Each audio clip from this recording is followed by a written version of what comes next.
Do you guys know what this Friday is? It's King George Day! On February 4th, King's students and faculty have a day off. The day is named after King George III.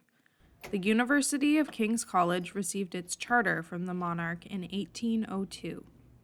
As part of Dalhousie University, King's used to celebrate Monroe Day, but in the 1980s, decided to honor a founder of its own. So I think the idea was that George III was a benefactor of King's, the way Monroe had been a benefactor of Dalhousie. As the first charter school in North America, King's history predates Canada itself. This legacy even brought Queen Elizabeth to campus. King's president Bill Leahy says that the day is more symbolic than anything. I don't think anyone spends George III Day thinking about George III or doing anything to celebrate George III.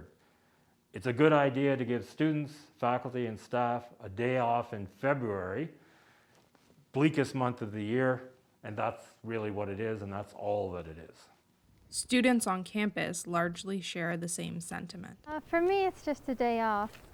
It's a day off school, which is pretty cool. But what's in a name? I do consider, celebrating something like King George Day a little bit colonial. A critical look at the colonial history of the institution raises ethical questions. In recent years, King's has made commitments to decolonize. Leahy welcomes the discussion.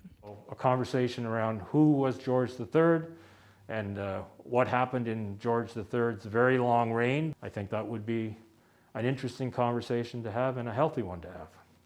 The conversation is ongoing, whether the day brings rest or reflection for those in the King's community. Abby McLeod, The Signal, Kjipuktuk, Halifax.